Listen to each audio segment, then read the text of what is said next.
ഓം ഹരിശ്രീ ഗണപതേ നമഃ.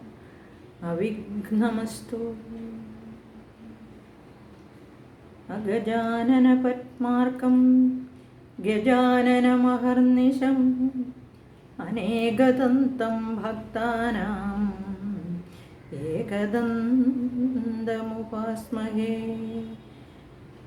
വെള്ളപ്പളുങ്കു നിറമൊത്ത വിദഗ്ധരൂപി കള്ളം കളഞ്ഞു കമലത്തിലെഴുന്ന ശക്തി, വെള്ളത്തിലെ തിരകൾ തള്ളി വരം കണക്കെന്നുള്ളത്തിൽ വന്നു വിളയാടൂ സരസ്വതീ നീ. ഓം ശ്രീ മഹാസരസ്വതീ നമഃ. ഓം നമോ നാരായണായ. ഹരേ കൃഷ്ണ കൃഷ്ണ കൃഷ്ണ ഹരേ ഹരേ, ഹരേ രാമ രാമ രാമ ഹരേ ഹരേ. ഹരേ കൃഷ്ണ കൃഷ്ണ കൃഷ്ണ ഹരേ ഹരേ, ഹരേ രാമ രാമ രാമ ഹരേ ഹരേ. ഹരേ കൃഷ്ണ കൃഷ്ണ കൃഷ്ണ ഹരേ ഹരേ, ഹരേ രാമ രാമ രാമ ഹരേ ഹരേ. ഹരേ ശ്രീ പാഹി മാം പാഹി കൃഷ്ണ. ഗുരുവായൂരപ്പ ഹരേ കൃഷ്ണ. എല്ലാ സജ്ജനങ്ങൾക്കും നമസ്കാരം. എല്ലാവർക്കും ഭഗവാന്റെ കൃപയാൽ നല്ലത് വരട്ടെ എന്നും ഒരു നല്ല ദിവസം ആശംസിക്കുന്നു. അതുപോലെ തന്നെ എല്ലാ കൃപാകടാക്ഷങ്ങളും അനുസ്യൂതം ഉണ്ടാകട്ടെ എന്ന് പ്രാർത്ഥിക്കുന്നു. നമുക്കിന്ന് ശ്രീമന്നാരായണീയത്തിലെ 3-ാം ദശകത്തിലേക്ക് കടക്കാം. ആദ്യത്തെ 2 ദശകങ്ങളും പൂർത്തിയാക്കി ഇന്ന് ശ്രീ മേൽപ്പത്തൂർ ഭട്ടതിരിപ്പാട് 3-ാം ദിവസം 3-ാമത്തെ ദശകം എഴുതാനുള്ള ആരംഭമാണ്. 2 ദിവസം പതിവ് പോലെ കാര്യങ്ങളൊക്കെ നടന്നു. 3-ാമത്തെ ദിവസമായപ്പോൾ അദ്ദേഹത്തിന് രോഗപീഠ കൂടുതലായി. രോഗം കടുത്ത് ഭജനം തുടരാൻ സാധിക്കുമോ എന്നുള്ള ഒരു ശങ്ക വന്നു.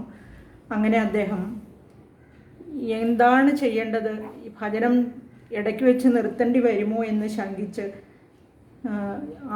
വളരെയധികം 1-ാമത്തെയും 2-ാമത്തെയും ദശകത്തിൽ ഭഗവാന്റെ സ്വരൂപം ഏറ്റവും മധുരതരമായിട്ട് വർണ്ണിച്ചതിന് ശേഷം ഈ 3-ാമത്തെ ദശകത്തിലേക്ക് വരുമ്പോൾ അദ്ദേഹത്തിന് രോഗപീഠ കടുത്തത് കാരണം അദ്ദേഹത്തിന് വിലാപമാണ്, ശരിക്കും ഒരു ആർത്ത പ്രലാപമാണെന്നാണ് പറഞ്ഞിരിക്കുന്നത് ഇതിൽ. അതായത് വളരെയധികം കഷ്ടപ്പാട് അനുഭവിക്കുകയാണ് ഇതിൽ. അപ്പോൾ ഭഗവാനോട് എനിക്ക് ഭക്തി ഉണ്ടാക്കി തരണമേ, എനിക്ക് ഭക്തി അവിടുത്തെ ഉള്ളിൽ എനിക്ക് നിന്തിരുവടിയിൽ അചഞ്ചലമായ ഭക്തി നിലനിർത്തി തരണമേ എന്ന് പ്രാർത്ഥിച്ചാണ് 2-ാമത്തെ ദശകം അവസാനിപ്പിച്ചത്. ഇവിടെ ഈ ഭക്തി ഉണ്ടെങ്കിൽ മാത്രമേ എനിക്ക് ഭജനം പൂർത്തിയാക്കാൻ കഴിയുള്ളൂ. ആ ഭക്തി നിലനിർത്തണമെങ്കിൽ ഗുരുവായൂരപ്പൻ്റെ കാരുണ്യമുണ്ടാകണം എന്ന് ഉറച്ചു വിശ്വസിച്ചുകൊണ്ട് അദ്ദേഹം 3-ാമത്തെ ദശകം എഴുതാൻ തുടങ്ങുകയാണ്.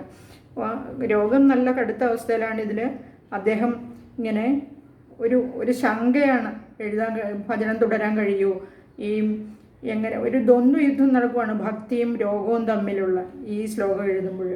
അപ്പോൾ ഈ 3-ാമത്തെ ദശകത്തിലെ ആദ്യത്തെ ശ്ലോകം: പഠന്തോ നാമാനി പ്രമദഭരസിന്ധൗ നിപതിതാഃ സ്മരന്തോ രൂപം തേ വരദ കഥയന്തോ ഗുണകഥാഃ ചരന്തോ യേ ഭക്താസ്ത്വയി ഖലു രമന്തെ പരമമൂനഹം ധന്യാൻ മന്യേ സമധിഗത സർവാഭിലഷിതാൻ. പഠന്തോ നാമാനി അതുപോലെ തന്നെ പ്രമദഭരസിന്ധൗ നിപതിതാഃ നിന്തിരുവടിയുടെ നാമങ്ങൾ ചൊല്ലിക്കൊണ്ട്, അതുപോലെ തന്നെ സ്മരന്ത എന്ന് പറഞ്ഞാൽ സ്മരിച്ചുകൊണ്ട്, ഗുണങ്ങളും കഥകളും സ്മരിച്ചുകൊണ്ട്, നാമങ്ങൾ ചൊല്ലിക്കൊണ്ട്, വരദ എന്ന് പറഞ്ഞാൽ വരത്തെ പ്രദാനം ചെയ്യുന്ന എന്നാണ്. അപ്പം പ്രമദഭരസിന്ധു എന്ന് പറഞ്ഞാൽ അതായത് സിന്ധു സമുദ്രമാണ്. ഇവിടെ പരമാനന്ദമാകുന്ന മഹാസമുദ്രത്തിൽ 6 അടി, അതായത് ഒഴുകി നടന്ന് മുഴുകി സഞ്ചരിച്ച്, നിപതിതാഹ എന്ന് പറഞ്ഞാൽ വീണിട്ട്, ആ മഹാസമുദ്രത്തിൽ വീണിട്ട്, ചരന്തഹ എന്ന് പറഞ്ഞാൽ ചരിക്കുന്നു, സഞ്ചരിക്കുന്നു. ഭക്താഹ, ഏത് ഭക്തന്മാരാണോ സഞ്ചരിക്കുന്നത്, തുയ് ഖലു രമന്തേ, അവർ അവിടുത്തെ ആ സൗന്ദര്യത്തിലും മാധുര്യത്തിലും പ്രഭാവത്തിലും രമിച്ചുകൊണ്ടിരിക്കുന്നു. ഏത് ഭക്തന്മാരാണോ അവിടുത്തെ കഥകൾ പറഞ്ഞും തിരുനാമങ്ങൾ ചൊല്ലിക്കൊണ്ടും സ്വരൂപം ധ്യാനിച്ചും കൊണ്ടും അതുപോലെ ഗുണഗണങ്ങൾ പാടിപ്പുകഴ്ത്തിക്കൊണ്ടും ഈ പരമാനന്ദമാകുന്ന സമുദ്രത്തിൽ മുഴുകി സഞ്ചരിച്ചു കൊണ്ടിരിക്കുന്നത് ഏത് ഭക്തന്മാരാണോ ആ ഭക്തന്മാർ, അങ്ങനെയുള്ള അമൂൻ പരമഹം, അവരെ മാത്രമേ ഞാൻ എല്ലാ ആഗ്രഹങ്ങളും സാധിച്ച ഭാഗ്യവാന്മാരായിട്ട്, അഹം ഞാൻ ധന്യാൻ മന്യേ, ഞാൻ മനസ്സിൽ വിചാരിക്കുന്നത് അവരെ മാത്രമാണ്. അവരാണ് ഏറ്റവും വലിയ ഭാഗ്യവാന്മാരെന്നാണ് ഞാൻ വിചാരിക്കുന്നത്. അവരാണ് എല്ലാ അഭിലാഷങ്ങളും സാധിച്ചവർ. മനുഷ്യജീവിതത്തിൽ ഇതിൽ കവിഞ്ഞൊന്നും സാധിക്കാനില്ല എന്നാണ് ഭാവം. ഇവിടെ ഈ വിധത്തിലുള്ളൊരു ഭക്തനാവാനാണ് താനും ആഗ്രഹിക്കുന്നതെന്നാണ് മേൽപ്പത്തൂര് പറയുന്നത്. ഹേ ഗുരുവായൂരപ്പ, വരദ എന്ന് പറഞ്ഞാൽ വരത്തെ പ്രദാനം ചെയ്യുന്ന അങ്ങ് എല്ലാവർക്കും വരം നൽകുന്നവനാണല്ലോ ചോദിക്കുന്നതെല്ലാം. അങ്ങയുടെ നാമങ്ങൾ ചൊല്ലിക്കൊണ്ടും സ്വരൂപം ധ്യാനിച്ചുകൊണ്ടും ഗുണങ്ങളും കഥകളും പാടി പുകഴ്ത്തിക്കൊണ്ടും പരമാനന്ദമാകുന്ന സമുദ്രത്തിൽ മുഴുകി സഞ്ചരിച്ച് കൊണ്ട് നടക്കുന്ന ആ ഭക്തന്മാർ, അവർ അങ്ങിൽ തന്നെ ലയിച്ച് ആനന്ദം അനുഭവിച്ചുകൊണ്ടിരിക്കുന്നു. അത് ഞാൻ കാണുകയാണ്. അവരെ മാത്രമേ ഞാൻ ഈ ലോകത്തെ ഏറ്റവും വലിയ ഭാഗ്യശാലികളെന്ന് ഞാൻ വിചാരിക്കുന്നുള്ളൂ. ഞാനും അങ്ങനെ ആകാനാണ് ആഗ്രഹിക്കുന്നത്. അവിടുത്തെ ഭക്തനാകുന്നതിൽ കവിഞ്ഞ് മറ്റൊരാനന്ദം ഈ മനുഷ്യജീവിതത്തിൽ സാധിക്കാനില്ലെന്ന് തന്നെയാണ് കവി ഇവിടെ വിചാരിക്കുന്നത്. മേൽപ്പത്തൂർ അങ്ങനെ വിചാരിച്ച് ഈ വിധത്തിലുള്ള ഒരു ഭക്തനാകാൻ ഞാനും ആഗ്രഹിക്കുകയാണെന്ന് അദ്ദേഹം പറയുകയാണ് ഈ ശ്ലോകത്തിൽ. ഇനി ഈ ഭാഗവതം 7-ാം സ്കന്ധത്തിൽ പ്രഹ്ലാദൻ ഹിരണ്യകശിപുവിനോട് പറയുന്ന, ഞാൻ കഴിഞ്ഞ 2-ാം ദശകത്തിൽ ഞാൻ 9 വിധം ഭക്തികളുണ്ടെന്ന് പറഞ്ഞായിരുന്നു. അതായത് അർച്ചനം, വന്ദനം, കീർത്തനം, സ്മരണം, പാദസേവനം, ആത്മനിവേദനം, സ്മരണം, ദാസ്യം, സഖ്യം എന്നിങ്ങനെ 9 വിധത്തിൽ നമുക്ക് ഭക്തി പ്രകടിപ്പിക്കാം. അതിൽ ഇവിടെ സ്മരന്തോ എന്ന് പറഞ്ഞിട്ടുണ്ടല്ലേ, അവിടെ കീർത്തനം, സ്മരണവും കീർത്തനവും ഇവിടെ 2 വിധത്തിലുള്ള ഭക്തി ഈ ശ്ലോകത്തിൽ കാണിച്ചിട്ടുണ്ട്. അതുപോലെ വേണമെങ്കിൽ ചരന്ത എന്ന പദം കൊണ്ട് നമുക്ക് വേണമെങ്കിൽ ഈ പ്രദക്ഷിണം വയ്ക്കുന്നതിനെ നമുക്ക് വേണമെങ്കിൽ പാദസേവനം എന്നുള്ള അർത്ഥത്തിൽ ഉൾക്കൊള്ളിച്ചിട്ടുണ്ടെന്ന് വേണമെങ്കിൽ പറയാം. അതുപോലെ തന്നെ ഇവിടെ മേൽപ്പത്തൂരിൻ്റെ ഒരു ദിനചര്യ എന്ന് പറഞ്ഞാൽ രാവിലെ അനുജൻ മാതൃദത്തൻ കൂടെയുണ്ടെന്ന് ഞാൻ സൂചിപ്പിച്ചിരുന്നു കഴിഞ്ഞ ദശകം വായിച്ചപ്പോൾ. അപ്പോൾ അദ്ദേഹത്തിൻ്റെ സഹായത്തോടു കൂടി രാവിലെ പ്രഭാത കർമ്മങ്ങളെല്ലാം നടത്തി വന്ദനം, നമസ്കാരം എല്ലാം ചെയ്ത് തെക്കേ വാതിൽ മാടത്തിൻ്റെ അവിടെ ഭഗവാന് ദർശനമായിട്ടിരുന്ന് ഇങ്ങനെ ഈ ദശകങ്ങളെല്ലാം പറയും. മാതൃദത്തൻ അത് എഴുതിയെടുക്കും, ഈ ശ്ലോകങ്ങളെല്ലാം എഴുതിയെടുക്കും. ഉച്ചയ്ക്ക് അമ്പലത്തിൽ നിന്ന് കിട്ടുന്ന നിവേദ്യച്ചോറ് കഴിക്കും. അങ്ങനെ അത് കഴിഞ്ഞ് ശ്ലോകങ്ങൾ പറഞ്ഞും വായിച്ചും ഈ കീർത്തനങ്ങൾ പാടിയൊക്കെ സമയം കഴിക്കും. വൈകുന്നേരം അതുപോലെ തന്നെ അവിടെ തന്നെ കിടന്നുറങ്ങും. അങ്ങനെയാണ് ദിനചര്യകൾ നടന്നുകൊണ്ടിരുന്നത്. അതിനിടയ്ക്കാണ് 2 ദിവസം കഴിഞ്ഞ് 3-ാമത്തെ ദിവസം ഈ രോഗപീഠ കൂടുന്നതും. അദ്ദേഹം ഈ ദശകം എഴുതുമ്പോൾ ഇങ്ങനെ ആവലാതി പറയുകയാണ് ഭഗവാനോട്. ഇവിടെ അതാണ് ഇവിടെ പറഞ്ഞിരിക്കുന്ന ഭക്തി. ഇവിടെ ശ്രവണമാകട്ടെ, ഈ ശ്രവണം എന്നുള്ള ആ ഭക്തി നമ്മൾ കഴിഞ്ഞ 2-ാമത്തെ ദശകത്തിൽ ത്വദ്ഭക്തിസ്തു ഗതാമൃതച്ഛരി നിർമ്മജ്ജനേന സ്വയം സിദ്ധ്യന്തി എന്ന് നമ്മൾ വായിച്ച ശ്ലോകം മറന്നു കാണില്ല ആരും. അതുപോലെ തന്നെ കഴിഞ്ഞ ദശകത്തിൻ്റെ അവസാനത്തിലും നമ്മൾ കണ്ടു, ഭക്തി ഉണ്ടാവണേ എന്ന്. എനിക്ക് മറ്റ് വരമൊന്നും വേണ്ട, അതായത് മറ്റ് ഭക്തന്മാരെ പോലെ ഭഗവാനെ ഭജിച്ച് കഴിഞ്ഞുകൂടുവാൻ സാധിക്കുന്നില്ലല്ലോ എന്നുള്ള ആ ദുഃഖമാണ് ശരിക്കും ഇവിടെ പ്രകടിപ്പിക്കുന്നത് മേൽപ്പത്തൂര്. അപ്പോൾ നമുക്കിനി 2-ാമത്തെ ശ്ലോകം നോക്കാം. ഈ 2-ാമത്തെ ശ്ലോകത്തിൽ ഗതക്ലിഷ്ടം കഷ്ടം തവ ചരണസേവാരസഭരേപ്യനാസക്തം ചിത്തം ഭവതി ബത വിഷ്ണോ കുരുദയാം ഭവത്പാദാംഭോജസ്മരണരസികോ നാമനിവഹാനഹം ഗായം ഗായം കുഹജന വിവത്സ്യാമി വിജനേ ഗതക്ലിഷ്ടം കഷ്ടം ചിത്തം. ഇവിടെ പറഞ്ഞിരിക്കുകയാണ് അദ്ദേഹം, എൻ്റെ ഈ രോഗങ്ങൾ അങ്ങനെ എന്നെ ക്ലേശിപ്പിച്ചുകൊണ്ടിരിക്കുകയാണ്, കഷ്ടം വേദന അനുഭവിക്കുകയാണ് എൻ്റെ മനസ്സ് ഈ രോഗപീഠകൾ നിമിത്തം. അവിടെ തവ ചരണസേവാരസഭരേ, നിന്തിരുവടിയുടെ, അതായത് അവിടുത്തെ തൃപാദങ്ങൾ ഭജിച്ച് ആ ആനന്ദം അനുഭവിക്കാൻ പോലും, ആ പരമാനന്ദം അനുഭവിക്കാൻ പോലും അനാസക്തം ഭവതി ബദ, ആ ആസക്തിയില്ലാത്തവനായി തീർന്നിരിക്കുന്നു ഞാൻ, ബദ കഷ്ടം എന്നാണ്. വളരെ ദയനീയമാണ് എൻ്റെ അവസ്ഥ. എനിക്കിപ്പോൾ അവിടുത്തെ തൃപ്പാദങ്ങൾ ഭജിച്ച് അല്ലെങ്കിൽ ആ ഭജനം നടത്തി എനിക്ക് ആ ആനന്ദം അനുഭവിക്കാൻ പോലും പറ്റാത്ത അവസ്ഥയാണെന്നാണ് തോന്നുന്നത്. വിഷ്ണു, സർവാന്തര്യാമിയായ വിഷ്ണു ഭഗവാനെ ദയാം കുരു, കരുണ ചെയ്യണേ, ദയ കാണിക്കണേ എന്ന് പ്രാർത്ഥിക്കുകയാണ്. അഹം ഭവത് പാദാംഭോജ സ്മരണ രസിക, പാദാംഭോജം പാദങ്ങളാകുന്ന ആ അംഭോജം എന്ന് പറഞ്ഞാൽ താമരയാണ്.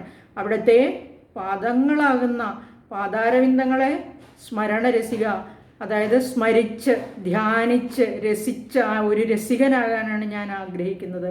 നാമനിവഹാൻ ഗായം ഗായം, അതുപോലെ തന്നെ നാമങ്ങളെ, അവിടുത്തെ നാമങ്ങളെ, തിരുനാമങ്ങളെ പാടി ഇടവിടാതെ നിരന്തരം പാടിക്കൊണ്ട് നടക്കാൻ. അതുപോലെ കുഹജന വിജനെ വിവത്സ്യാമി, വിവത്സ്യാമി എന്നുള്ള അർത്ഥത്തിന് ആരുമില്ലാത്ത വിജനമായ സ്ഥലത്തേക്ക് ഞാൻ ഓടിപ്പോയാലോ എന്ന് പോലും ആഗ്രഹിക്കുന്നുണ്ട് എന്ന് പറയുകയാണ്.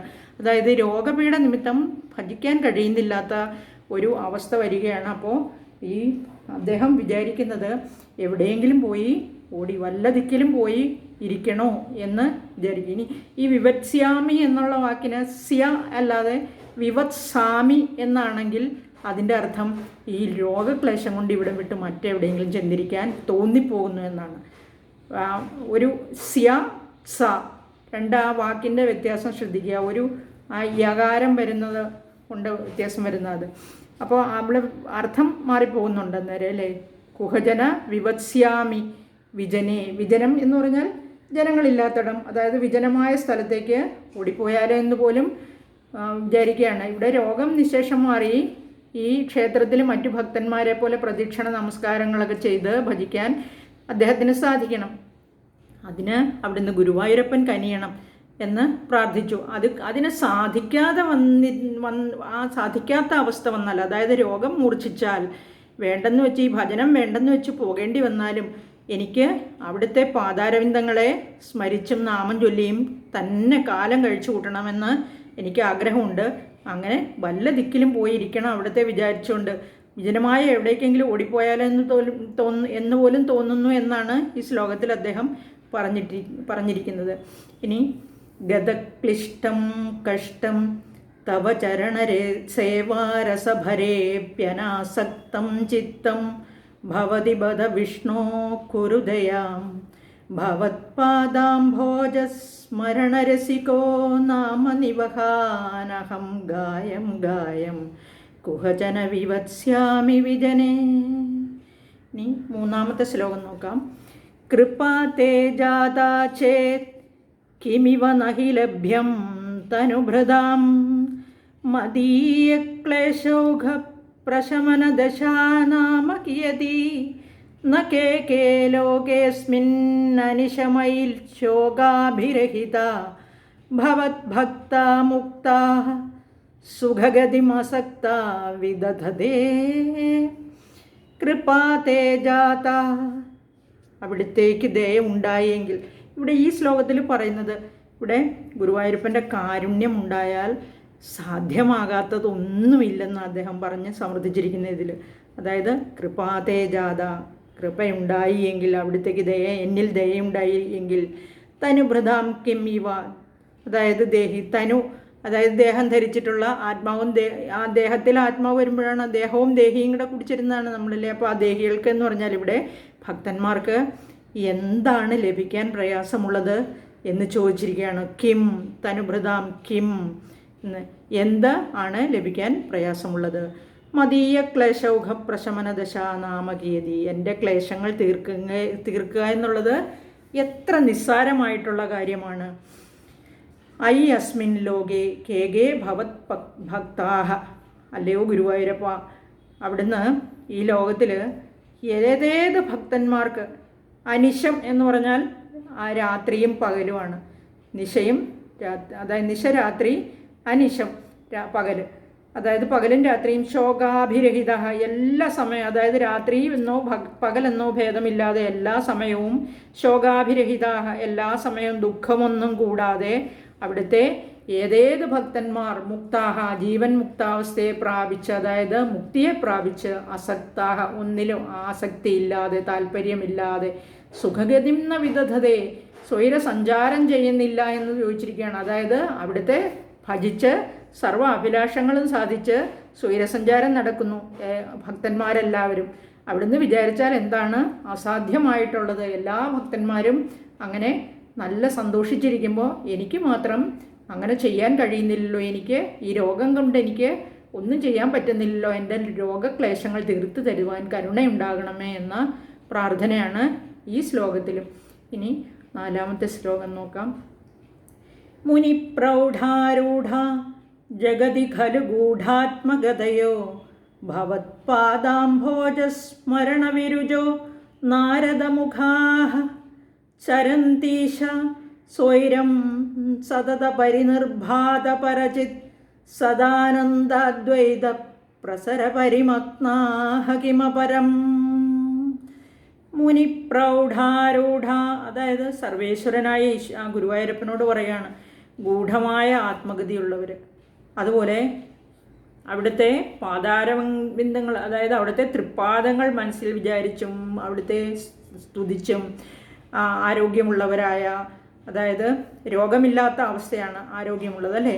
അപ്പോൾ അങ്ങനെയുള്ള നാരദമുഖാഹ എന്ന് പറഞ്ഞാൽ നാരദൻ എപ്പോഴും നമുക്കറിയാം നാരായണ നാരായണ എന്ന് ജപിച്ചുകൊണ്ടേ ഇരിക്കുകയുള്ളൂ. ഇവിടെ ഈ ശ്ലോകം ഭാഗവതം പ്രഥമ സ്കന്ധത്തിലെ 4ാമത്തെ അധ്യായത്തിലെ ഈ മഹാഭാരത, നമുക്കറിയാലോ വേദവ്യാസനാണ് മഹാഭാരതത്തിൻ്റെ നിർമ്മാണം നടത്തിയത്, അതായത് എഴുതിയതെന്നൊക്കെ. അപ്പോൾ ഇനി വേദവ്യാസൻ പറഞ്ഞു കൊടുത്ത് ഗണപതിയാണ് എഴുതിയതെന്നാണ് പറയുന്നത് കേട്ടോ. അപ്പോൾ ഈ മനസ്സിന് അങ്ങനെ ഇരിക്കുന്ന ആ വേദവ്യാസന് ഒരുപാട് സത്കർമ്മങ്ങളൊക്കെ ചെയ്തിട്ടും മനസ്സിന് വലിയ സന്തോഷമൊന്നും കിട്ടാതെ ഇങ്ങനെ വിഷാദമുക്തനായിട്ടിരിക്കുന്ന അദ്ദേഹത്തിൻ്റെ മുമ്പിലേക്ക് ഈ നാരദൻ പെട്ടെന്ന് വന്നു ചേർന്നിച്ച് ഇങ്ങനെ ഉപദേശം കൊടുക്കുന്നുണ്ട്. അതുപോലെ തന്നെ ഈ തക്ഷകൻ കടിച്ചു മരിക്കുമെന്ന പരീക്ഷിത്ത് രാജാവിന് ഒരു ശാപം കിട്ടിയ കഥ അറിയാമെന്ന് ഞാൻ വിചാരിക്കുന്നു. അങ്ങനെ പരീക്ഷിത്തും ഇങ്ങനെ ഗംഗാതീരത്തിൽ ഇങ്ങനെ വിഷമിച്ചിരിക്കുമ്പോൾ ഈ മരണഭയമില്ലാത്ത ആരാ ഉള്ളത്? അങ്ങനെ എങ്ങനെ ഈ മരണത്തിൽ നിന്ന് രക്ഷപ്പെടാം? മുനിപുത്രൻ്റെ ശാപമല്ലേ, അത് ഫലിക്കാതെ വരത്തില്ല, അതും നമ്മൾ കേട്ടിട്ടുണ്ടല്ലേ. അപ്പോൾ ആ പരീക്ഷത്തിൻ്റെ മുമ്പിലേക്ക് ശ്രീശുകൻ, വ്യാസപുത്രനാണ് ഭഗവാൻ ശ്രീശുകൻ, അദ്ദേഹം പ്രത്യക്ഷപ്പെട്ടതിനെയും ഈ ശ്ലോകത്തിൽ സൂചിപ്പിക്കുന്നുണ്ട്. അതായത് ആത്മഗതി എന്ന് പറഞ്ഞിരിക്കുന്നത് നമുക്കറിയാം എവിടെ എപ്പോഴും സഞ്ചരിക്കുന്നു എന്നും എപ്പോൾ പ്രത്യക്ഷപ്പെടുന്നു എന്നും പറയാൻ പറ്റത്തില്ല. നാരദൻ അങ്ങനെയല്ലേ, അതുപോലെയാണ് ഈ ശ്രീശുകനെയും പറഞ്ഞിരിക്കുന്നത്. അതായത് അവരുടെ സഞ്ചാരപാതകളും അവരുടെ വിചാരവും ജ്ഞാനവും സഞ്ചാരവും അവരുടെ പ്രഭാവമൊക്കെ മറ്റുള്ളവർക്കൊന്നും ഗ്രഹിക്കാൻ സാധ്യമല്ല. വേണ്ട സമയത്ത് വേണ്ട സ്ഥലത്തെത്തി വേണ്ടതായ ഉപദേശം നൽകുന്നവരാണ് ഇവർ രണ്ടുപേരും. അതിനെപ്പറ്റി ഇങ്ങനെ പറഞ്ഞിട്ടുണ്ട്. അന്തർബഹിശ്ച ലോകാംസ്ഥീൻ പരേമ്യസ് കന്ദിതപ്രദ അനുഗ്രഹാൻ മഹാവിഷ്ണോരവിഘാതഗതി ക്വചിത്. അതായത് മഹാവിഷ്ണുവിൻ്റെ ഈ നാരദൻ ഇത് വ്യാസനോട് പറയുന്നതാണ്. മഹാവിഷ്ണുവിൻ്റെ അനുഗ്രഹത്താൽ ഞാൻ 3 ലോകത്തിലും അകത്തും പുറത്തും എവിടെയും ഒരു ഭംഗവും കൂടാതെ ഒരു വിഘാതവും കൂടാതെ വ്രതഭംഗം വരാതെ ഞാൻ സഞ്ചരിക്കുന്നു എന്നാണ് ഈ ശ്ലോകത്തിൻ്റെ അർത്ഥം. അതുപോലെ ശ്രീശുകനും അങ്ങനെ തന്നെ പറയുന്നുണ്ട്. അപ്പോൾ അവർക്ക് രണ്ടുപേർക്കും അവർ രണ്ടുപേരും അരോഗദൃഢഗാത്രരായിട്ട് ആത്മഗതിയുള്ളവരും അവിടുത്തെ തൃപ്പാദങ്ങളെ ഇങ്ങനെ സ്മരിച്ച് എവിടെ വേണമെങ്കിലും സഞ്ചരിക്കാനായിട്ട് ഉള്ള സ്വാതന്ത്ര്യത്തോടു കൂടി, അത് ലോകത്തിൽ തന്നെ പ്രസിദ്ധന്മാരാണല്ലോ അവരിങ്ങനെ ചെയ്യുന്നതിൽ.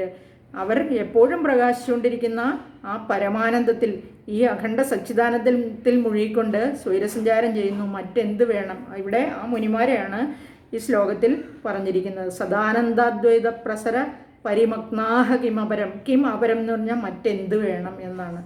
അതായത് ആ തൃപ്പാദങ്ങളെ സ്മരിച്ച് അവിടുത്തെ ഗുണഗണങ്ങൾ പാടി പുകഴ്ത്തി ഈ നാരദമുനിയും ഈ ശ്രീശുകനെയും പോലുള്ള മുനിപ്രൗഢന്മാർ, അതായത് മുനീശ്വരന്മാർ സ്വൈരസഞ്ചാരം നടത്തുന്നു. എനിക്കും അതുപോലെ പറ്റുന്നില്ലല്ലോ, അതിൽപ്പരം മറ്റെന്ത് ഭാഗ്യമാണ് വേണ്ടത് എന്ന് ചോദിച്ചിരിക്കുകയാണ്. സർവേശ്വരനും ബ്രഹ്മസ്വരൂപനുമായ ഭഗവാനിൽ എല്ലാം സമർപ്പിക്കുക എന്നുള്ളതാണ് ഇവിടെ ഉദ്ദേശിച്ചിരിക്കുന്നത്. ഈ ആധ്യാത്മികവും ആദിഭൗതികവും അതുപോലെ തന്നെ ആധിദൈവികവുമായ ദുഃഖങ്ങൾ, ഈ 3 ദുഃഖങ്ങൾക്കും ചികിത്സ എന്ന് പറയുന്നത് ഭഗവാനിലെല്ലാം സമർപ്പിക്കുക എന്നുള്ളതാണ്. അപ്പോൾ ഈ പറഞ്ഞതിൻ്റെ അർത്ഥം അതാണ്. ഇവിടെ കവി, അതായത് മേൽപ്പത്തൂർ ഭട്ടതിരിപ്പാട്, എല്ലാം ഭഗവാനിൽ അങ്ങ് സമർപ്പിച്ചിരിക്കുകയാണ് ഇവിടെ. ഇനി ഈ മൂന്നാമത്തെ ശ്ലോകത്തിലും 4ാമത്തെ ശ്ലോകത്തിലും ഈ നമ്മൾ പറഞ്ഞ ഈ രോഗം കാരണം എനിക്കൊന്നും ചെയ്യാൻ പറ്റുന്നില്ല, കരുണ ചെയ്യണേ എന്ന് 3ാമത്തെ ശ്ലോകത്തിൽ പറഞ്ഞു. ഇവിടെ 4ാമത്തെ ശ്ലോകത്തിലെ ഈ മുനിമാർ സഞ്ചരിക്കുന്നത് പോലെ മറ്റ് ക്ലേശ പീഡകളൊന്നുമില്ലാതെ എനിക്ക് സഞ്ചരിക്കാൻ പറ്റണേ, അവരെ പോലെ ഏതു നേരവും എപ്പോഴും അവിടുത്തെ നാമം സ്മരിച്ചും അവിടുത്തെ നാമം ചൊല്ലിയും അവിടുത്തെ രൂപം സ്മരിച്ചും എനിക്ക് സഞ്ചരിക്കാൻ പറ്റണേ എന്ന് പ്രാർത്ഥിച്ചിരിക്കുകയാണ്. ഇനി നമുക്ക് 5ാമത്തെ ശ്ലോകം നോക്കാം. ഭവത് ഭക്തിസ്ഫീത ഭവതു മമ സൈവ പ്രശമയേ ദശേഷക്ലേശൗഘം ന ഖലു ഹൃദി സന്ദേഹകണിക ന ചേദ്വ്യാസസ്യോക്തിസ്തവ ച വചനം നൈഗമവചോ ഭവേന്മിഥ്യാരധ്യ പുരുഷവചന പ്രായമഖിലം. മമ ഭക്തി ഭവദ്ഭക്തി സ്ഫീത എന്ന് പറഞ്ഞാൽ എനിക്ക് ശ്രീ ഗുരുവായൂരപ്പ അവിടുത്തെ ആ തൃപ്പാദങ്ങളിലുള്ള ഭക്തി എനിക്ക് വർദ്ധിപ്പിച്ചു തരണമേ, എനിക്ക് എൻ്റെ ഭക്തി എന്നിൽ വർദ്ധിച്ചു വരയണമേ, അവിടുന്ന് അത് വർദ്ധിപ്പിച്ച് തരയണമേ എന്ന് പ്രാർത്ഥിക്കുകയാണ്. മമ ഭവദ്ഭക്തി സ്ഫീത, മമ എൻ്റെ, അതായത് ഇനി സ ഏവ അശേഷക്ലേശൗഹം പ്രശമേ, അത് തന്നെ എല്ലാ സങ്കടങ്ങളെയും തീർത്തുകൊള്ളും എന്ന് പറയുകയാണ്. അതായത് ആ ഭക്തി എന്നിൽ ഇങ്ങനെ വർദ്ധിച്ചു വന്നാൽ തന്നെ എൻ്റെ പകുതി എല്ലാ സങ്കടങ്ങളും തീർന്നു കൊള്ളും. ഹൃദി സന്ദേഹകണിക ന ഖലു എന്ന് പറഞ്ഞാൽ ഇങ്ങനെ ആ സങ്കടങ്ങളെല്ലാം തീരും എന്നുള്ള വിഷയത്തിൽ എനിക്ക് എൻ്റെ മനസ്സിൽ അല്പം പോലും സംശയമില്ല എന്ന് പറഞ്ഞിരിക്കും. നചേത് വ്യാസസ്യ ഉക്തി വ്യാസൻ്റെ വാക്ക്, അങ്ങനെ അവിടുന്ന് എൻ്റെ മനസ്സിൽ എനിക്ക് അവിടുത്തെ തൃപ്പാദങ്ങളിലുള്ള ഭക്തി വർദ്ധിപ്പിച്ച് തന്നു കഴിഞ്ഞാൽ എൻ്റെ സങ്കടങ്ങളെല്ലാം മാറും. അല്ലാത്ത പക്ഷം എൻ്റെ സങ്കടങ്ങൾ മാറില്ല അല്ലേ, ഭക്തി ഇല്ലെങ്കിൽ. അപ്പോൾ എനിക്ക് ഭജനം പൂർത്തിയാക്കാൻ പറ്റിയില്ലെങ്കിൽ വ്യാസൻ്റെ ഉക്തിയും തവ വചനം അവിടുത്തെ വാക്കും നൈഗമവച അതുപോലെ തന്നെ വേദങ്ങളിലെ വാക്കും എല്ലാം വ്യർത്ഥമാണെന്നാണ് പറഞ്ഞിരിക്കുന്നത്. ഈ പറഞ്ഞിരിക്കുന്നത് വ്യാസൻ്റെ വാക്ക് എന്ന് പറഞ്ഞാൽ കഴിഞ്ഞ ശ്ലോകത്തിൽ ഞാൻ പറഞ്ഞു, അവിടെ ഇങ്ങനെ നാരദൻ വ്യാസൻ്റെ മുമ്പിൽ ചെന്നിട്ട് ഇങ്ങനെ അദ്ദേഹത്തെ ഉപദേശിക്കുന്നുണ്ട്. അപ്പോൾ അദ്ദേഹം പറഞ്ഞു ഭഗവാൻ വിഷ്ണുവിൻ്റെ ആ അനുഗ്രഹമുണ്ടെങ്കിൽ എല്ലായിടത്തും എങ്ങനെയും ശരീരസഞ്ചാരം നടത്താം എന്ന് ആ ശ്ലോകത്തിൽ പറഞ്ഞതിൻ്റെ ബാക്കിയാണിത്. അതായത് അതാണ് വ്യാസൻ്റെ ഉക്തി, ഭഗവാന്റെ അനുഗ്രഹം, ഭഗവാൻ മഹാവിഷ്ണുവിൻ്റെ അനുഗ്രഹം ഉണ്ടെങ്കിൽ നടക്കാത്തതായിട്ടൊന്നുമില്ല, എല്ലാ സങ്കടങ്ങളും മാറുമെന്നുള്ളത് ആ ഉക്തിയാണ് ഇവിടെ പറഞ്ഞിരിക്കുന്നത്. ആ ഭഗവാന്റെ എൻ്റെ ആ രോഗം മാറിയെന്ന് വരത്തില്ല. അപ്പോൾ വേദങ്ങളിൽ പറഞ്ഞിരിക്കുന്ന വാക്കും ഭഗവാൻ അതുപോലെ വ്യാസൻ്റെ വാക്കും ഭഗവാന്റെ വാക്കും വ്യർത്ഥമായി പോകും, ഇതെല്ലാം അസത്യങ്ങളായിട്ട് വരും. അതായത് അഖിലം പുരുഷവചനപ്രായം മിഥ്യാഭവേത്, മിഥ്യയായി തീരും. രഥ്യാപുരുഷൻ എന്ന് പറഞ്ഞാൽ തെണ്ടി നടക്കുന്ന, ഒരലഞ്ഞ് നടക്കുന്ന, അങ്ങനെയുള്ള വെറുതെ ഉള്ളവരുടെ ഒരു വാക്ക് പോലെ അസത്യമായിട്ട് വരും അവിടുത്തെ വാക്കും വേദങ്ങളിൽ പറഞ്ഞിരിക്കുന്നതും. അതുപോലെ തന്നെ വ്യാസൻ്റെ വാക്കും വ്യാസസ്യോക്തി എന്ന് പറഞ്ഞിരിക്കുന്നത്. അപ്പോൾ ഈ സ്തുതിശീലന്മാരായിട്ടുള്ള എല്ലാവരും ഈ വേദസാരത്തെയും ഒക്കെ നമ്മൾ മനസ്സിലാക്കി വെച്ച് അതെല്ലാം സത്യമാണെന്ന് നമ്മൾ വിചാരിക്കും. അതുകൊണ്ട് നമ്മൾ അതെല്ലാം സ്തുതിക്കുകയും ചെയ്യും. ഇനി ഈ വേദവചനങ്ങൾ ഭഗവാന്റെ ഗുണകഥാകീർത്തനവും നാമകീർത്തനവും തത്വജ്ഞാനത്തിനും അതുപോലെ ആ കീർത്തനം ഭജനം സ്മരണ ഇതെല്ലാം കൊണ്ട് ആനന്ദത്തിന് കാരണമായി തീരുകയാണ് ചെയ്യുന്നത്. ഈ ഭക്തി ഉണ്ടായി അത് ആനന്ദത്തിന് കാരണമായി തീരും. ഇനി അടുത്ത ശ്ലോകം നോക്കാം നമുക്ക്. ഭവഭക്തിസ്താവത് പ്രമുഖമധുര ത്വദ്ഗുണരസാദ് കിമപ്യാരൂഢാചേത് അഖില പരിതാപ പ്രശമനി പുനശ്ചാന്തെ സ്വാന്തെ വിമല പരിബോധോദയമിളൻ മഹാനന്ദാദ്വൈതം ദിശതി കിമത പ്രാപ്ധ്യമമരം. ഭവദ്ഭക്തിസ്താവത് പ്രമുഖമധുര ത്വദ്ഗുണരസാദ് കിമപ്യാരൂഢാചേത് അഖില പരിതാപ പ്രശമനി പുനശ്ചാന്തെ സ്വാന്തെ വിമല പരിബോധോദയമിളൻ മഹാനന്ദാദ്വൈതം ദിശതി കിമത പ്രാർത്ഥ്യമപരം ഭവദ്ഭക്തി. അതായത് അവിടുത്തെ തൃപ്പാദങ്ങളിലുള്ള തൃച്ചേവടികളിലുള്ള ഭക്തി മാത്രമേ ഇവിടെ ഏറ്റവും അവിടുത്തെ ആനന്ദത്തിൽ ആറാടാനായിട്ട് തുടക്കത്തിൽ തന്നെ മധുരമായിട്ടുള്ളൂ. ആ ഭക്തി മാത്രമേ എനിക്ക് മധുരമായിട്ട് തോന്നുന്നുള്ളൂ. കിമപി ആരൂഢ കുറച്ച് കഴിയുമ്പോൾ ആ ഭക്തി തന്നെ കുറച്ച് വളർന്നു വന്നു കഴിയുമ്പോൾ എല്ലാ ദുഃഖങ്ങളെയും നിശേഷം ഇല്ലാതെയാക്കുന്നു. പുനഃ അന്തേജസ്വാന്ത അവസാനമാകുമ്പോഴേക്കുമോ മനസ്സിൽ തെളിഞ്ഞ ജ്ഞാനോദയം ഉണ്ടാകും. അതുപോലെ വിമല പരിബോധോദയമിളൻ മഹാനന്ദാദ്വൈതം, അത് പരമാനന്ദമായിട്ട് മാറുകയാണ്. ആ തെളിഞ്ഞ ജ്ഞാനോദയമാകും അവസാനത്തിൽ. അതിൻ്റെ അവസാന ഘട്ടത്തിൽ പിന്നെ അത് പരമാനന്ദമായിട്ട് മാറുകയാണ്. ജ്ഞാനോദയവും പരമാനന്ദവും കൂടെ കൂടിച്ചേർന്ന ഒരവസ്ഥ, അതാണ് എനിക്ക് ലഭിക്കുന്നത്. ഇതല്ലാതെ വേറെ എന്താണ് ആവശ്യപ്പെടേണ്ടത്? അതഹ അപരം കിം പ്രാർത്ഥ്യം, അപരം മറ്റെന്താണ് ഞാൻ അവിടത്തോട് പ്രാർത്ഥിക്കേണ്ടത് എന്ന് ചോദിക്കുകയാണ്. ജീവിതത്തിൽ സുഖവും ദുഃഖവും ഒടുവിൽ മോക്ഷം, ആ ദുഃഖം ഇല്ലാതെയാകുന്നതും അവസാനം മോക്ഷം ലഭിക്കുകയും എന്നതിൽ കവിഞ്ഞ് ഭക്തന്മാർക്കൊന്നും വേണ്ട എന്ന് പറഞ്ഞിരിക്കുകയാണ്. അപ്പോൾ അത് മൂന്നും ഭക്തി കൊണ്ട് തന്നെ കിട്ടും. അതിനാൽ ആ ഭക്തിയെ മാത്രമേ ഞാൻ ആഗ്രഹിക്കുന്നുള്ളൂ. അതുതന്നെ എൻ്റെ രോഗക്ലേശങ്ങളെ മാറ്റിക്കൊള്ളുമെന്ന് എനിക്ക് ഉറപ്പുണ്ട് എന്ന് സാരം. ഈ ശ്ലോകത്തിൽ ഭക്തിക്ക് പരിപൂർണ ബലം കൈവന്നിരിക്കുകയാണ്. അതായത് അദ്ദേഹത്തിന് കുറച്ച് വിശ്വാസം വന്നു. ഈ ഭക്തി രോഗങ്ങളെ ജയിക്കാനായിട്ടുള്ള ശക്തി ആർജിച്ചു കഴിഞ്ഞിട്ടുണ്ട് എന്ന് ഒരു തോന്നൽ അദ്ദേഹത്തിന് വന്നിരിക്കുകയാണ് ഇവിടെ. ഇനി നമുക്ക് അടുത്ത ശ്ലോകം നോക്കാം. വിധൂയ ക്ലേശാന്മേ കുരു ചരണയുഗ്മം ധൃതരസം ഭവക്ഷേത്രപ്രാപ്തൗ കരമഭിജത്തെ പൂജനവിധൗ ഭവന്മൂർത്തിയാലോകേ നയനമധത്തെ പാദതുളസി പരിഘ്രാണേ ഘ്രാണം ശ്രവണമഭിതേ ചാരുചരിതേ. ഇവിടെ ഈ ശ്ലോകത്തിൽ ക്ലേശങ്ങളെല്ലാം, എൻ്റെ രോഗങ്ങളെല്ലാം മാറ്റി എൻ്റെ കർമ്മേന്ദ്രിയങ്ങൾക്കും ജ്ഞാനേന്ദ്രിയങ്ങൾക്കും ഭഗവാനെ ഭജിക്കുന്നതിൽ താല്പര്യമുണ്ടാക്കി തരണേ എന്നാണ് അദ്ദേഹം പ്രാർത്ഥിക്കുന്നത്. ജ്ഞാനേന്ദ്രിയം എന്ന് പറഞ്ഞാൽ എന്തൊക്കെയാണ്?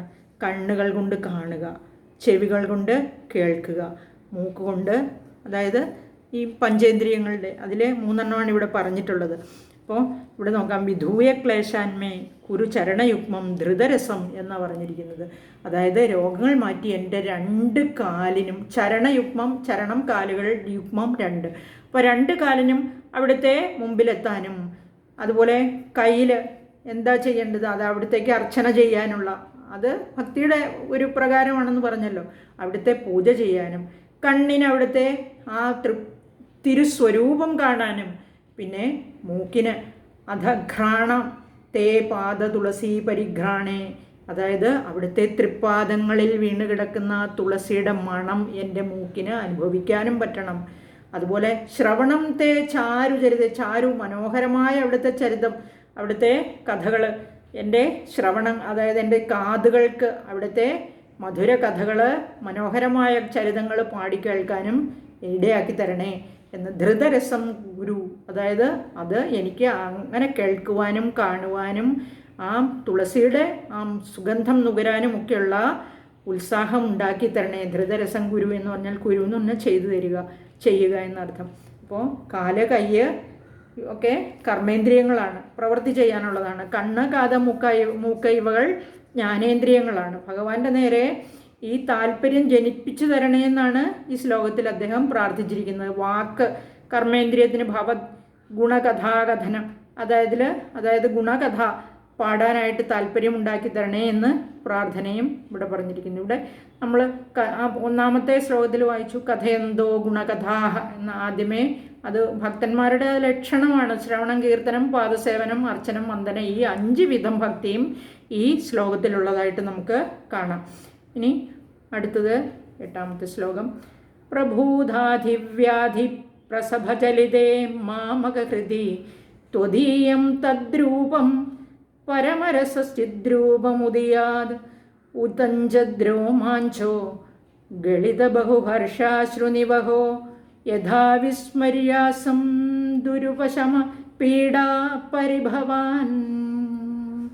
പ്രഭൂതാധിവ്യാധി പ്രസഭജലിതേ മാമകഹൃതി ത്വദീയം തദ്രൂപം പരമരസചിദ്രൂപമുദിയാത് ഉദഞ്ചദ്രോമാഞ്ചോ ഗളിതബഹു ഹർഷാശ്രുനിവഹോ യഥാ വിസ്മര്യാസം ദുരുപശമപീഡാ പരിഭവാൻ. ഇവിടെ വളരെയേറെ മനോദുഃഖം അദ്ദേഹം ഈ രോഗങ്ങൾ കൊണ്ട് അനുഭവിക്കുന്നുണ്ടായിരുന്നു. അപ്പോൾ വല്ലാതെ അദ്ദേഹം ചഞ്ചലചിത്തനായി മാറിയിരിക്കുകയാണ്. അദ്ദേഹം ചഞ്ചലചിത്തനായി മാറിയെന്ന് പറഞ്ഞാൽ രോഗക്ലേശങ്ങൾ കൊണ്ട് അദ്ദേഹത്തിന് വളരെയധികം മനോദുഃഖം ഉണ്ടായി എന്നർത്ഥം. അങ്ങനെയല്ല, അദ്ദേഹത്തിൻ്റെ മനസ്സിൽ പരമരസചിദ്രൂപം, ആ ചിദ്രൂപം, അദ്ദേഹത്തിൻ്റെ മനസ്സിലേക്ക് അവിടുത്തെ ആ മനോഹരമായ ത്വദീയം, അവിടുത്തെ ആ മനോഹരമായ ദിവ്യവിഗ്രഹം ഉദിച്ച് തെളിഞ്ഞ് വിളങ്ങണമേ എന്ന് പ്രാർത്ഥിക്കുകയാണ്. ഉദഞ്ചത് രോമാഞ്ചം ഗളിത ബഹുഹർഷാശ്രുനിവഹ, അതുപോലെ രോമാഞ്ചം ഉണ്ടാകണം. അങ്ങനെ ആ ദിവ്യവിഗ്രഹം മനസ്സിൽ തെളിഞ്ഞു വരുമ്പോൾ അദ്ദേഹത്തിന് രോമാഞ്ചമുണ്ടാകും, ശരീരം മുഴുവനും കോൾമയിർ കൊള്ളും. അത് കഴിഞ്ഞിട്ടോ ഹർഷാശ്രു, സന്തോഷം കൊണ്ട് അദ്ദേഹത്തിൻ്റെ കണ്ണുകൾ നിറഞ്ഞ് കവിഞ്ഞൊഴുകിക്കൊണ്ടിരിക്കും. ധാരധാരയായി സന്തോഷം കൊണ്ട് ഈ ദിവ്യവിഗ്രഹം കാണാൻ അവസരം കിട്ടിയ ആ ഭാഗ്യം കൊണ്ട് അദ്ദേഹത്തിൻ്റെ സന്തോഷം കൊണ്ട് കണ്ണുനീർ ധാരധാരയായി ഇങ്ങനെ ഒഴുകി വരുന്നു. ഇനി പരിഭവാൻ, അതായത് എൻ്റെ ഈ വല്ലാതെ എന്നെ വിഷമിപ്പിക്കുന്ന ഈ രോഗപീഠകളെ അങ്ങനെ ഞാൻ മറന്നു പോകണമെന്ന് പറയാണ്. അവിടുത്തെ കാണുന്ന ആ സന്തോഷം കൊണ്ട് ഞാൻ എൻ്റെ ഈ രോഗപീഠകളെല്ലാം മറന്നു പോകണമേ എന്ന് പറയുകയാണ്. ഇവിടെ വേറെ അതിന് പറഞ്ഞിരിക്കുന്നത്, ഇവിടെ സൂര്യൻ ഇങ്ങനെ ഉദിച്ചു വരുന്നതിനെയാണ് ഇതിനെ ഉപമിച്ചിരിക്കുന്നത്. സൂര്യൻ ഉദിച്ചു കഴിയുമ്പോൾ ആ രാത്രിയിലുണ്ടായിരുന്ന അന്ധകാരമെല്ലാം പ്രത്യക്ഷമാകുന്നത് പോലെ ഇവിടെ ഭഗവാന്റെ ആ സ്വരൂപം ദർശിച്ചു കഴിയുമ്പോൾ ഇവിടെ ഭഗവാനെ സൂര്യനോട് ഉപമിച്ചിട്ട് ആ സൂര്യൻ ആ ഉള്ളിൽ ആ ദിവ്യരൂപം തെളിയുമ്പോൾ ആ മനുഷ്യന് നമ്മുടെ ഉള്ളിലുള്ള അന്ധകാരമെല്ലാം മാറി ഇവിടെ സുഖാനുഭവം ഉണ്ടാകും. അതായത് പ്രകാശം വന്ന് നിറയുന്നതിനെയാണ് ഇവിടെ ഉപമിച്ചിരിക്കുന്നത്. അതായത് ആ രൂപം സ്മരിക്കുമ്പോൾ തന്നെ ഇവിടെ ആ സ്മരണം എന്നുള്ള ഭക്തിയാണ് ഇവിടെ കാണിച്ചിരിക്കുന്നത്. അതുപോലെ രോമാഞ്ചവും അതുപോലെ കണ്ണീരും ഒക്കെ ആ ഭക്തിയുടെ പാരമ്യത്തിൽ നമുക്കും ചിലപ്പോഴൊക്കെ നമ്മളിങ്ങനെ ഭഗവാന്റെ മുമ്പിൽ കണ്ണടച്ചിങ്ങനെ പ്രാർത്ഥിച്ച് നിൽക്കുമ്പോൾ നമുക്കും കണ്ണുനീര് വരുന്ന അവസ്ഥ ഉണ്ടാവാറില്ലേ? അതാണ് ഭക്തിയുടെ പാരമ്യത്തിലുണ്ടാകുന്ന അനുഭൂതിയാണതെല്ലാം. ഇവിടെ ഭഗവത് രൂപ രസായനം, ആ ഭഗവത് രൂപമാകുന്ന രസായനം പാനം ചെയ്യുക, അതുപോലെ രോമാഞ്ചമാകുന്ന തൈലം നമ്മുടെ ദേഹത്തെല്ലാം പുരട്ടുക, അതുപോലെ തന്നെ കണ്ണീർ കൊണ്ട് ധാര ചെയ്യുക. ഇതാണ് തൻ്റെ വാതരോഗത്തിന് ഇതല്ലാതെ വേറെ ചികിത്സയൊന്നും ഇല്ലെന്നാണ് ഇവിടെ അദ്ദേഹം സൂചിപ്പിക്കുന്നത്. ഇനി അടുത്ത ശ്ലോകം നോക്കാം നമുക്ക്. മരുദ്ഗേഹാധീശ ത്വയി ഖലു പരാം ചോപി സുഖിനോ ഭവത് സ്നേഹി സോഹം സുബഹുപരിതപ്യേ ച കിമിദം അകീർത്തിസ്തേ മാ ഭൂദ്വരദ ഗദഭാരം പ്രശമയൻ ഭവത് ഭക്തോത്തംസം ഝടിതി കുരു മാം കംസദമന. മരുദ്ഗേഹാധീശ എന്ന് വിളിച്ചിരിക്കുകയാണ്. അതായത് അല്ലയോ ഗുരുവായൂരപ്പ, അവിടുത്തെ പേരിൽ ത്വയി പരാംച അഭി എന്ന് പറഞ്ഞാൽ മറ്റുള്ളവരത് അവിടത്തോട് വലിയ ആഭിമുഖ്യമൊന്നും ഇല്ലാത്തവർ, വലിയ പ്രിയമൊന്നും ഇല്ലാത്തവർ, അതായത് വിമുഖന്മാരായിട്ടുള്ളവർ പോലും സുഖിനഹ ഖലു, സുഖമായിരിക്കുന്നുണ്ട്. അവിടത്തോട് വലിയ ഭക്തിയില്ലാത്തവരും അവിടത്തോട് വലിയ ആഭിമുഖ്യം ഇല്ലാത്തവരും സുഖമായിരിക്കുന്നത് ഞാൻ കാണുന്നുണ്ട്. ഭവത് സ്നേഹി സഹം, അതായത് അവിടുത്തെ സ്നേഹിക്കുന്ന അവിടുത്തെ പരമഭക്തനായ സഹ അഹം എന്ന് പറഞ്ഞാൽ ഞാൻ ഈ ഉള്ളവൻ. സുബഹു പരിതപ്യേ ച, ഞാൻ ഇവിടെ വളരെ, സുബഹു എന്ന് പറഞ്ഞാൽ വളരെയേറെ, പരിതപിക്കുന്നു, അതായത് വളരെയേറെ സങ്കടപ്പെടുന്നു. ഇതം കിം, ഇതെന്താണ് എന്ന് ചോദിക്കുകയാണ് ഭഗവാനോട്. ഇവിടെ വരത്തെ അതായത് ഭക്താഭീഷ്ടൻ, അതായത് ഭക്തർക്ക് അഭീഷ്ട വരത്തെ പ്രദാനം ചെയ്യുന്നവനാണ്, വരത്തെ നൽകുന്നവൻ. അതുപോലെ തന്നെ കംസദമന, കംസനെ വധിച്ച അവിടുന്ന്. തേ അകീർത്തി മാഭൂത്, ഭഗവാനെ അവിടത്തേക്ക് ദുഷ്കീർത്തി ഉണ്ടാവാൻ ഇടവരരുതെന്ന് വീണ്ടും പറയുകയാണ് ഇവിടെ ആദ്യം നമ്മൾ വായിച്ചു വ്യാസസ്യോക്തി, അതായത് വ്യാസൻ്റെ ഉക്തിയും അതുപോലെ തന്നെ വേദങ്ങളിൽ പറഞ്ഞിരിക്കുന്നതും ഒക്കെ അസത്യമായി വരാൻ ഇടവരരുത് എന്ന് പറഞ്ഞു ഇല്ലേ? അതായത് സന്ദേഹകണിക ഹൃദി സന്ദേഹ കണിക ന ചേദ് വ്യാസസ്യോക്തി സ്തവച വചനം നൈഗമവചോ ഭവേൻ മിഥ്യാരഥ്യ പുരുഷവചന പ്രായമഖിലം എന്ന് നമ്മൾ 5ാമത്തെ ശ്ലോകത്തിൽ പഠിച്ചു. അത് തന്നെ വീണ്ടും ഇവിടെ റിപ്പീറ്റ് ചെയ്തിരിക്കുകയാണ്. അവിടത്തേക്ക് അകീർത്തി ഉണ്ടാകും. ഭവത് സ്നേഹി സോഹം ബഹു സുബഹു പരിതപ്യേ ചകിമിതം. ഞാനിങ്ങനെ വളരെ വല്ലാതെ കഷ്ടപ്പെടുന്നു. അവിടത്തോട് ആഭിമുഖ്യമില്ലാത്ത വിമുഖന്മാരായിട്ടുള്ളവർ പോലും വല്ലാതെ സുഖിക്കുന്നു, നല്ലതുപോലെ സുഖിക്കുന്നു. വരത്തെ പ്രദാനം ചെയ്യുന്ന അല്ലയോ ഗുരുവായൂരപ്പ, എന്തിനാ എന്നെ ഇങ്ങനെ കഷ്ടപ്പെടുത്തുന്നതെന്ന് ചോദിക്കുകയാണ്. ഇതിങ്ങനെ ഒരു വൈരുദ്ധ്യം ഉണ്ടാവാൻ എന്താണ് കാരണം? കംസദമന തേ അകീർത്തി മാഭൂത്. അവിടത്തേക്ക് ദുഷ്കീർത്തി ഉണ്ടാകാൻ ഇടവരരുത്. ഗതഭാരം, എൻ്റെ രോഗമെല്ലാം പ്രശമയൻ, തീരെ മാറ്റിത്തരണം. മാം ഝടിതി, അതായത് എന്നെ വേഗത്തിൽ. ഭവത് ഭക്തോത്തംസം ഗുരു, എന്നെ അവിടുത്തെ ഏറ്റവും ഉത്തമ ഭക്തനാക്കി മാറ്റിത്തരണം എന്ന്. അതായത് എനിക്ക് നല്ല ഭക്തി ഉണ്ടായി നല്ലതുപോലെ ഭജിക്കാനുള്ള അവസ്ഥ ഉണ്ടാക്കി തരണം. ഭക്തോത്തംസം, അതായത് ഭക്തന്മാരിൽ ഉത്തമനായവനാക്കി മാറ്റണം എന്ന്.